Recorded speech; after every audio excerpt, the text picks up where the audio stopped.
every day. We have been meditating 20 minutes just to get an answer. I don't know what it is, but I know there's something more, there's something deeper. And we would hang out and, do what Rastafarians do. I have no idea what you're talking about.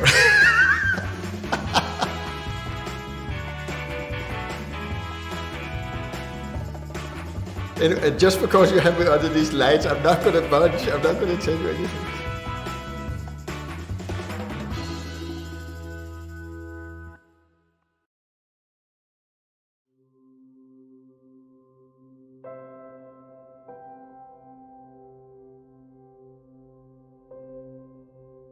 When I was very young, I think I was about 5 or 6 years old, I had an experience of, I was staying at my grandparents' place in north of Copenhagen. And they were living on top of a little hill where there were fields all the way around. And there were fields with grain that was higher than me. And I ran out and it was a summer day. And then I just felt a very strong surge, you could say, of happiness, of bliss in a way. I don't know if you could call it bliss, but it was happiness.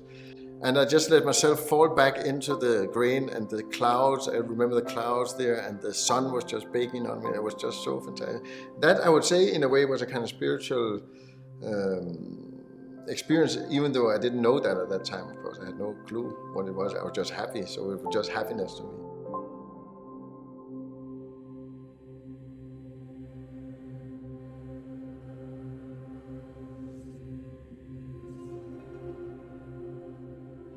When I was 16 years old. And so I was still in Calgary, and we used to go to these old-time country dances out in the country, a group of us friends. And one night we went to one in the foothills of the Rockies, and we had a wonderful time. And then on the way back, we were going through some highway construction, and friends of mine in the car in front of us were hit by a truck. And head on, and it was of course obviously a big shock, but at the time so we were outside the car, we were waiting for the ambulance and so on, and finally I ended up back home, but I didn't really know what happened to my 2 friends in the car. And I was sitting with my parents that morning, and we were listening to the news on the radio, and they announced that my friend who was driving the car had died in the car. And it was as if my mind somehow just opened, because, I didn't have any religious instruction or anything like that, never even thought about it. But this thought just came into my head, and I thought to myself, well, Barry's body is dead, but Barry himself is not dead. Like, there is something of Barry that is still alive. And I didn't know about soul or anything like that. But this opened my heart and my mind.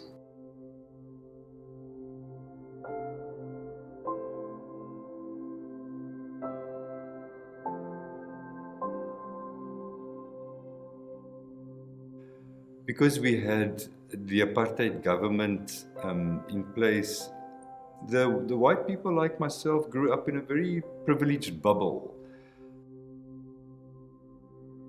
I was always a bit of a dreamer. I think it started, I was about 14 or 15 years old, and I had rheumatic fever.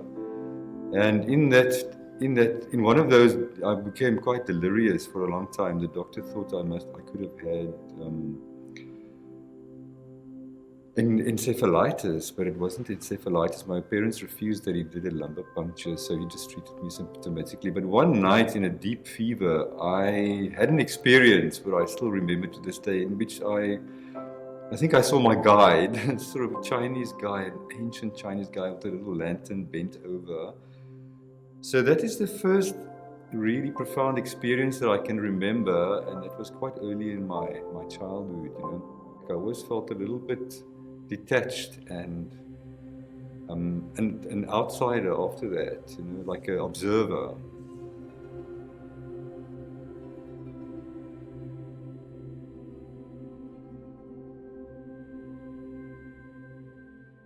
So we were living in the countryside.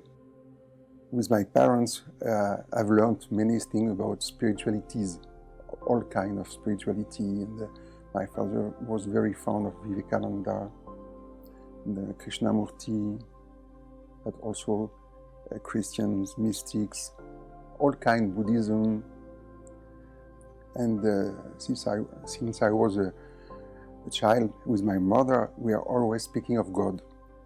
And so I was looking for him, and I knew that it has to be inside, because I started to practice Hatha yoga and yoga when I was 10 years old. And so we used to go inside.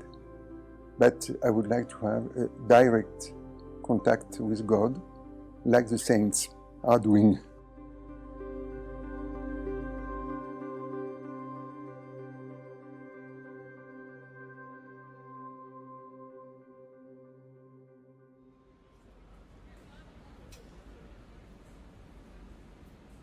Well, you know, growing up, I grew up in the 50s and 60s. My teenage years were in the 60s, and I was 14 probably when the hippie, 15 maybe, when the hippie time started, and at that time Beatles had been there with the big thing, and then suddenly acid music, as they call, like Vanilla Fudge from New York and Pink Floyd and Procol Harum and these different, that were more like psychedelic rock came out. And also one of Jimi Hendrix's records, Electric Ladyland, was very psychedelic.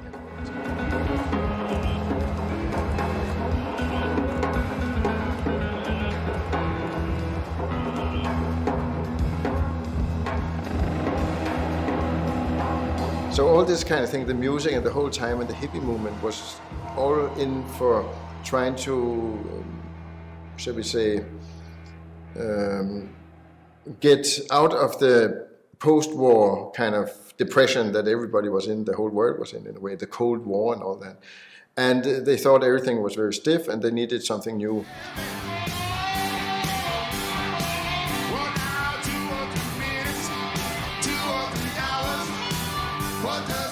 You know, there was the Summer of Love, where your heart was really open to people, and especially of your generation.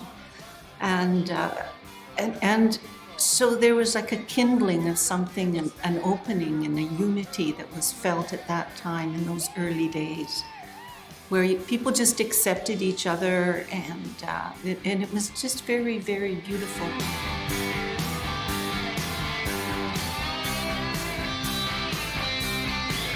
Of course, all the drugs also.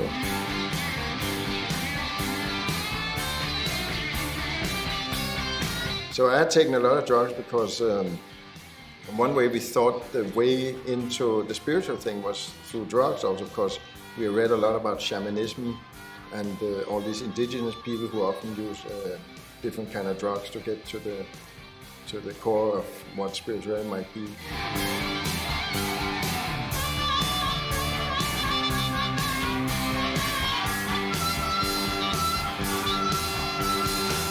A Rastafarian friend in the Black Township. I would go to the township and we would hang out and, you know, do what Rastafarians do. Get into my car and drive to the beach and jam, and I would take photographs and we would just hang out, and we just, I mean, quite frankly, we got pissed every Friday night.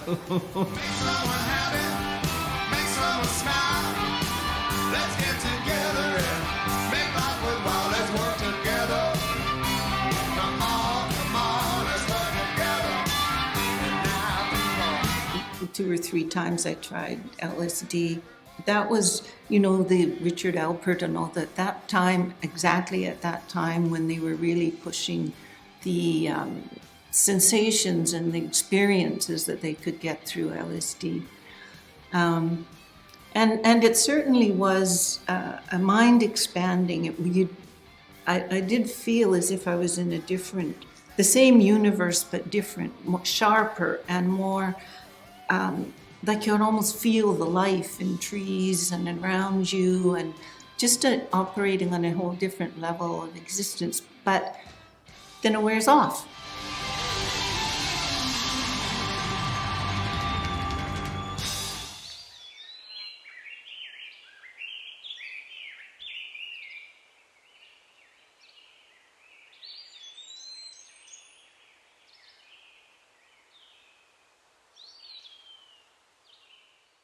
And like so many people at that time, and this was the late 60s and early 70s, I read Autobiography of a Yogi, and that book just, I thought, oh my gosh, I need a teacher. I need to find somebody who's going to help me to really get in touch with whatever I'm feeling inside. I don't know what it is, but I know there's something more, and there's something deeper. It's not just about listening to music or going to concerts.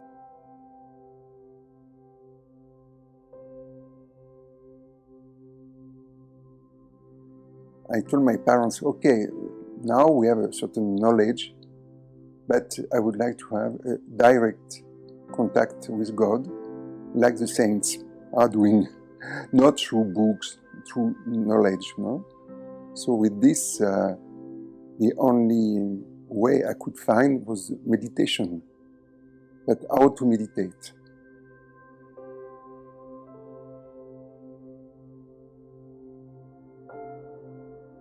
I was a little bit lost. So I asked my mother, I said, I would like I need a guide, a spiritual guide to show me the way. Because it seems we can lose ourselves, So in that sense, when I was 17, 19 years old, my mother told me that when the disciple is ready, the master arrives.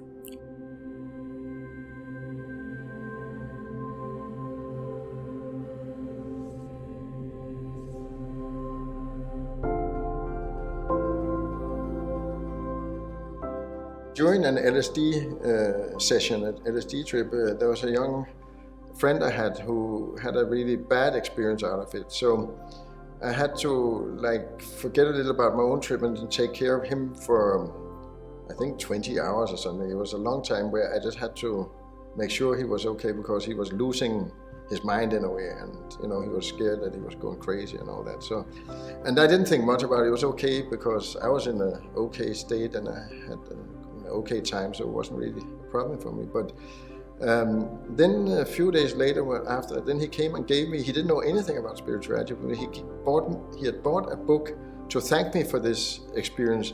He had given me Bhagavad Gita.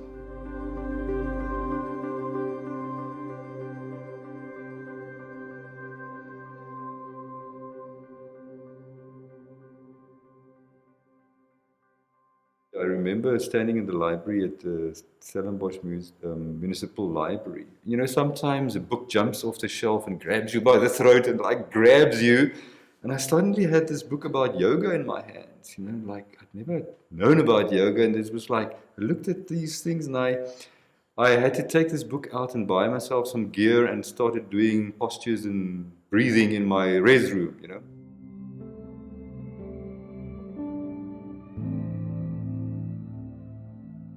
One thing that happened in Calgary before I left there is I had gone to a hatha yoga class. It was an Indian man who was teaching it. And, this was 1971. There were not a lot of yoga studios the way they are now, At that time, this was quite unusual. And when we'd finished the exercises, we lay down in the corpse pose. And then he would come around behind us and he would just stroke our forehead, just very lightly. And when he did that, to me, I had an experience, I don't know how to exactly explain it, but it was as if something opened up. It opened up in my mind, and he also felt it. And my first thought was to go to India and find a teacher who would teach me how to teach hatha yoga. because then I could go back to Canada and just teach Hatha Yoga and live a very peaceful life. You know, it was all about peace, peace and love. And so I had this idea that this is what I wanted to do. It's not how it quite worked out, but that was the intention.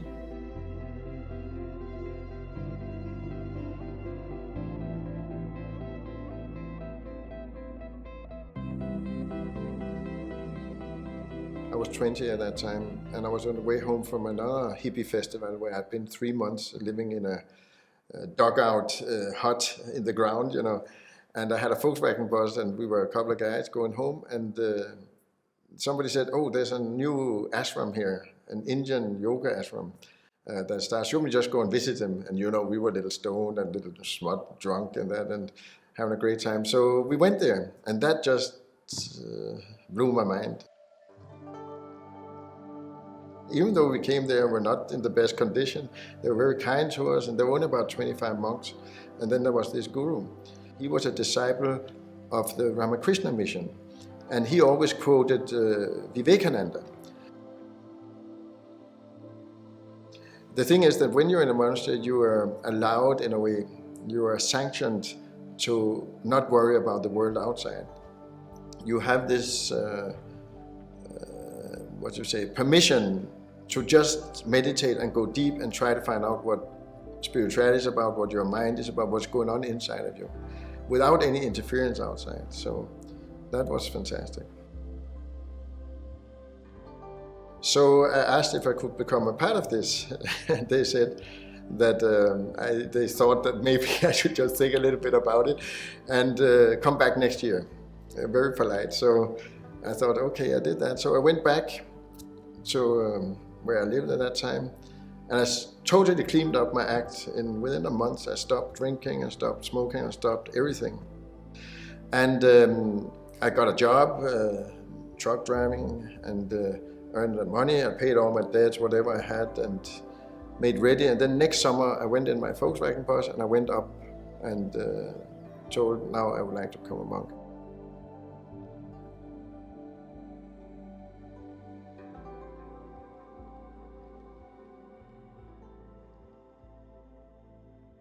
So, I mean, I was 18 years old when I started doing yoga, and I would just had to do it every day, like asanas and pranayama. And then visualization, which I started doing probably about a year just before I went to the army, which is, I always say, I had to do the thing that I fear the most to find the thing that I treasure the most. Because it was after my basic training that I ended up at a magazine called Paratus. Because I went to the army, and because I'd been politicized, I went to my lieutenant, and I had options. I could either become a conscientious objector, in which case I would have to serve 5 years community service. I would be put on trial, and of course convicted, and be sentenced to 5 years community service, which some of my friends did. Some of my friends immigrated, they fled out of the country to avoid the draft. And I just thought, I'm going to play it from the inside. So I went to my lieutenant and said, look, I'm not a conscientious objector. It's probably lying a little bit. But I'm not carrying a gun. I just thought, you know what? If I don't carry a gun, I won't compromise myself. I will never put myself in a position where I'm going to compromise my principles. So I'm going to stay here. I'm going to angle to get the magazine job, but I'm not carrying a gun. I'm not going to shoot anybody ever. And then I managed to get into Paratus, and I had the time of my life.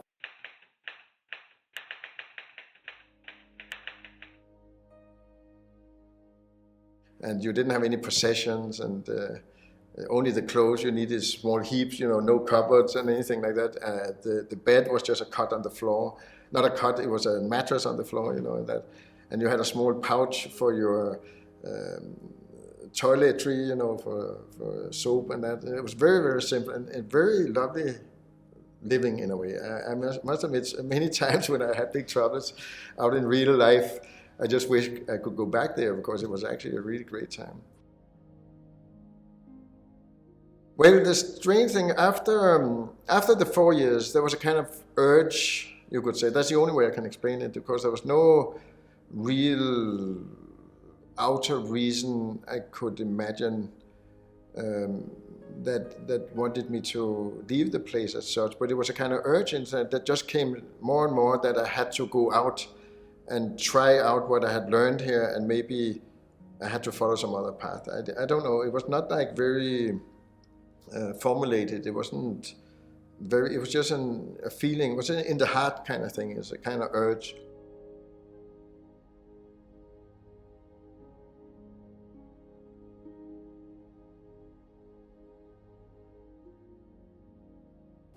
So with my mother, my father, every day we have been meditating 20 minutes, just to get an answer from God.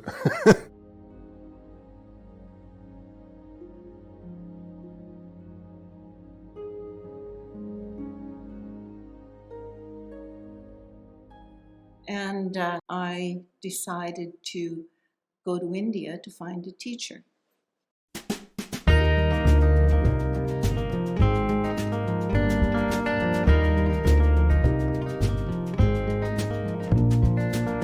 Could it be, I'll never stand up taller?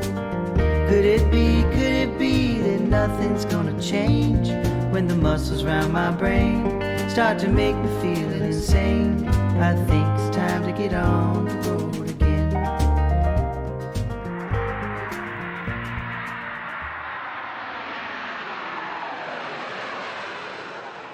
When I got to London, I met a fellow from the US, and he was also interested in a spiritual path, but he also was going to India, and he was also looking for a teacher. So we talked a bit, and we went to hear a few swamis in London and so on, but he was going a different route to India than I was.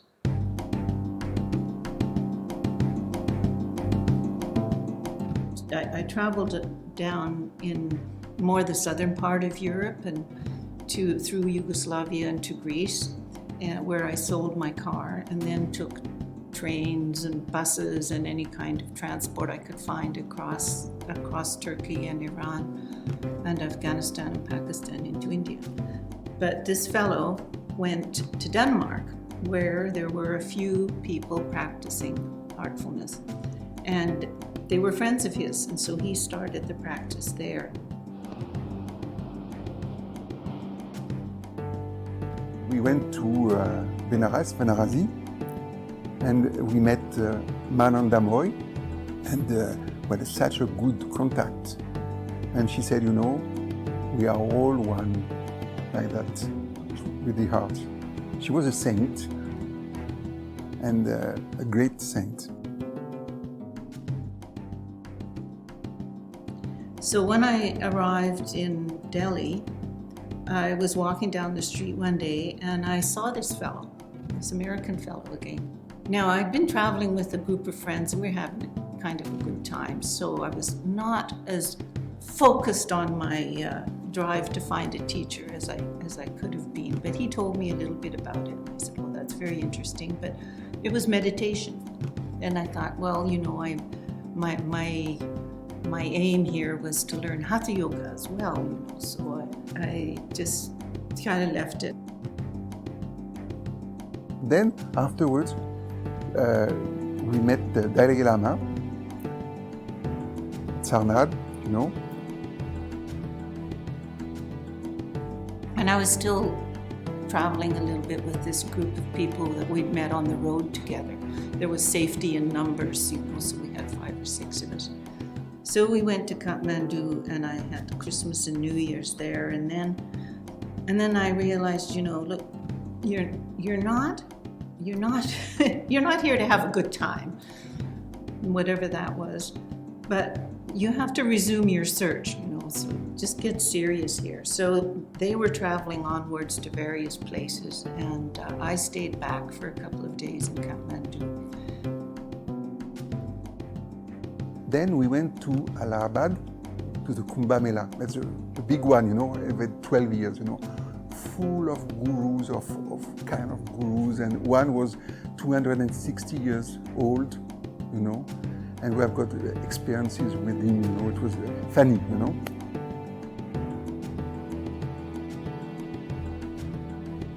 And then something very strange happened. I was walking down the street. I met this fellow again, this American fellow again. So this is the third time. And he finally convinced me that I should, this was fate. We kept meeting like this, coincidentally, and so I should be starting this meditation. So I just said, okay. And right away, I rode away to the teacher, to Babaji Ramchandra, and I asked him if I could come and visit. And he sent me back a postcard right away and said, "You're very welcome. Please come on the 24th of January." So I traveled around a little bit. I think I went to see the Taj Mahal while I was waiting for the 24th of January, and ended up right on that day in Shahjahanpur, where he lived.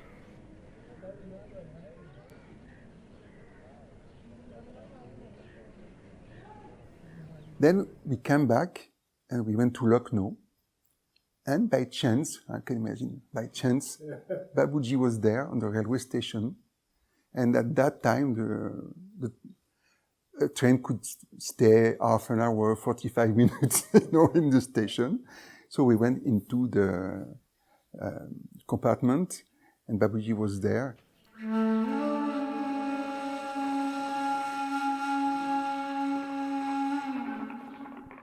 He was 72 years old, same age I am now. And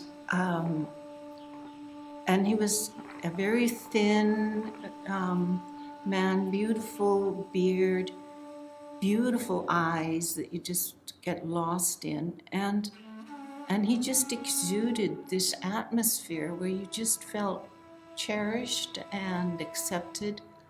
And it was just a natural flow of being with him.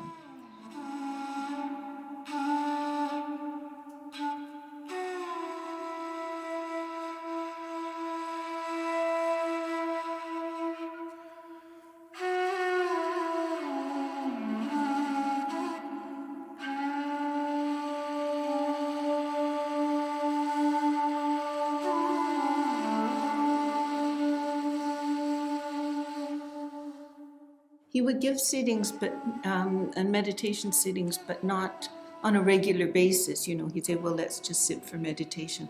And often we'd just sit in front of him and just be in this little space.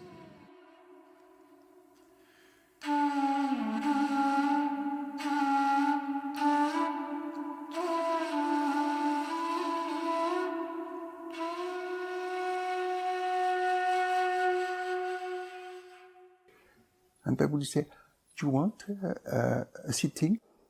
We'll have a sitting." And at that moment, I really understood what is a master, a spiritual master. Because, in fact, he gave me everything I wanted, And after that, I did not want anything. So he could give everything, and it was pure love.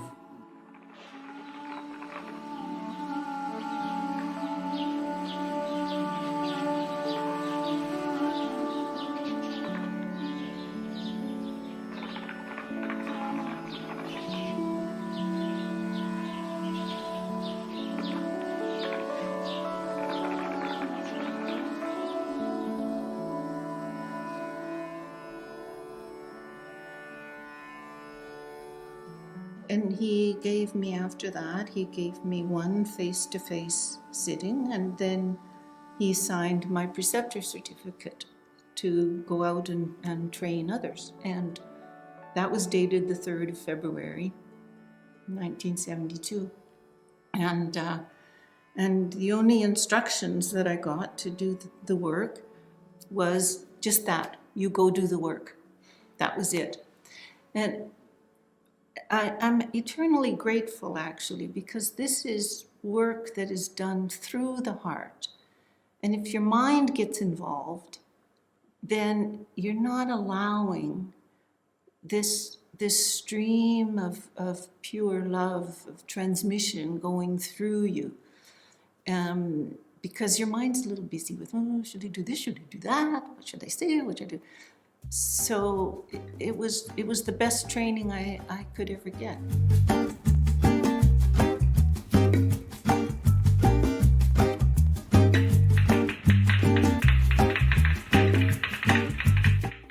It was really at Paratus in our offices in Pretoria, where I would be sitting in my old typewriter, manual typewriter, typing my articles.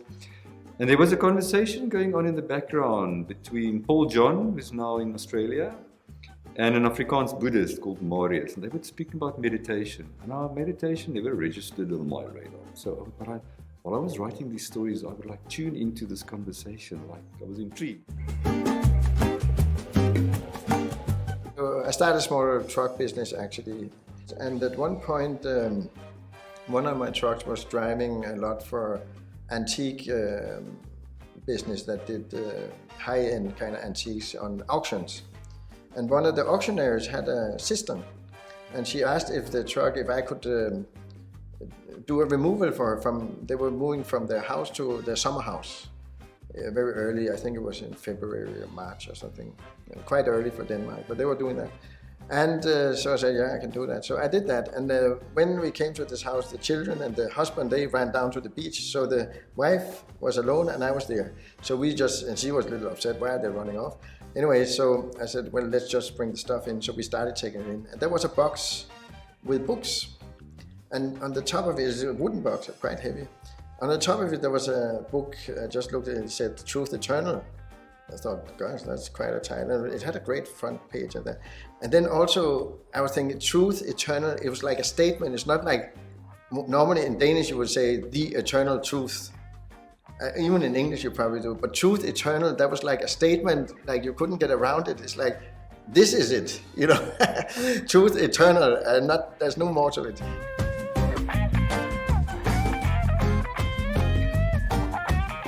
So I asked this lady what this was. Oh, she said, this is Sahaj Mark, and she said, how do you do this meditation? So, would you get sittings from a preceptor? So, where do I find one? I'm one, she said. She was one of the old preceptors from Babaji's time. So, I got my first sitting there in the middle of all the removal. And I went back to Copenhagen. Next day I came and got my second and my third, and the third day, and that's how I got into Sahaj Mark.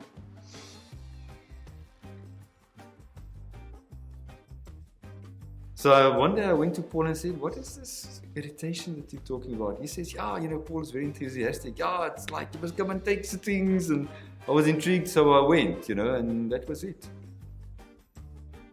But the moment I got that first thing, I just had like a complete explosion of, there was bliss and light and everything was there. It was just like, there was no doubt this is fantastic. So like I'm back home again.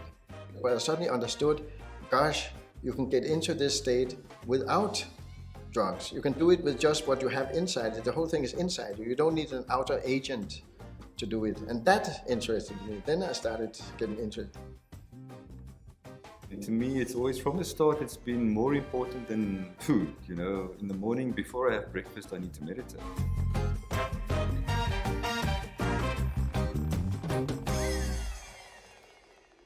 And so I changed, I think I was more in Jnana Yoga before, yoga of knowledge.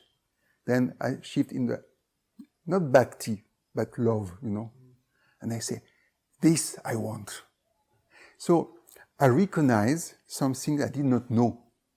Don't you understand? And say, yes, this I want.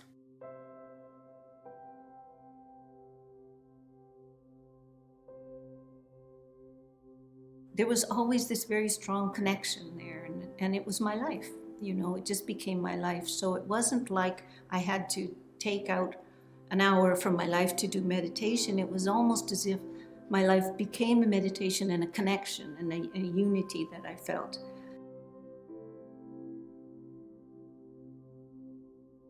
Once you experience, and I think that is the key word, it's been about the experience. You don't have to believe anybody. It's actually quite a scientific path, because you go inside, and if you read Babaji's books, he was really a scientist. He went inside himself and he went on a journey and he described the journey.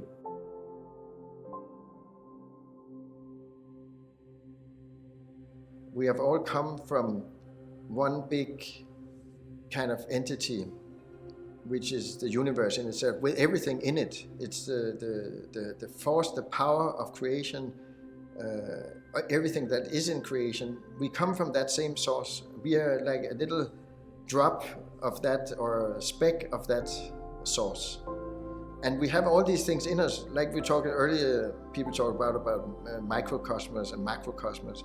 So we are like, we have so many cells and so many things going on, so many processes that are so fantastic, that we in itself are a universe. But we are also a part of a bigger universe, which is all the planets and the nature as it is, all the 7-point-something billion people. We are all the same, we have the same kind of source, the same energy, the same. If you stripped everything else of us, we would have the same energy in there. And the really idea, I think, with the creation of life is really to fulfill, to make this thing come out of the creation and become all-pervading. That's how I see it. So my little clustered life force caught in this body has to somehow come out, in a way, realize itself in all my cells, in all my being, and take over totally, so my body, in a way, can be cast away and has nothing to do with it anymore, and then enter into this all-pervading everything.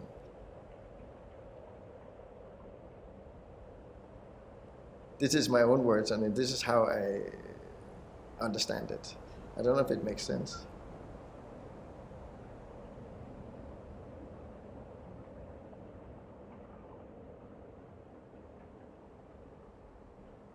There's different paths for different people at different times of their lives. It's very clear to me, and I have a very, very good friend.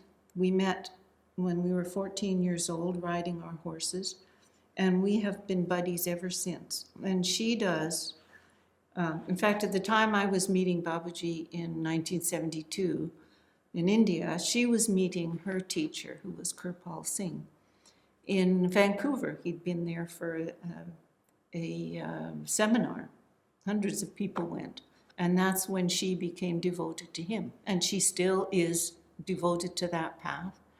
We are wonderful friends. We have such a bond. And that's, the bond is that other people are also looking for that genuine thing inside of them. They're also on a search. And we all have different ways of getting there.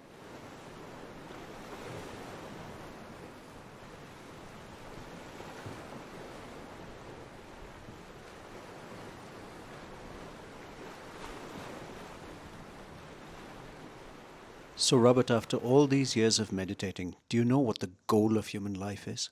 What is the goal? There's this pot of gold at the end of the rainbow, $1 million, I think.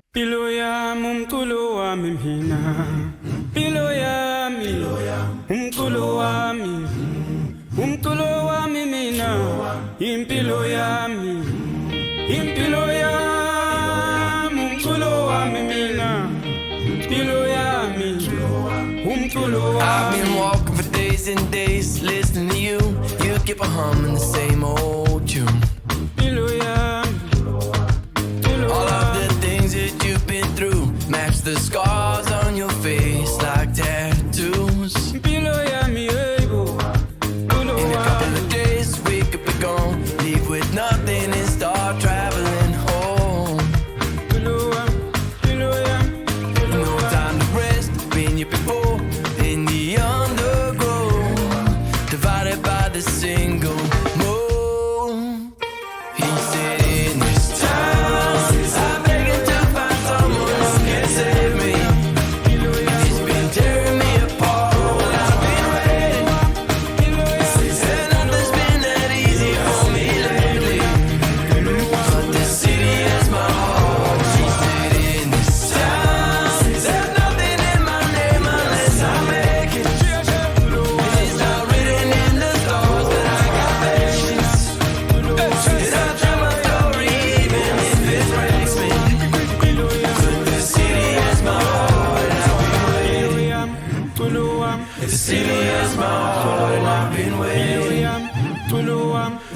heavy as my heart, and I've been waiting.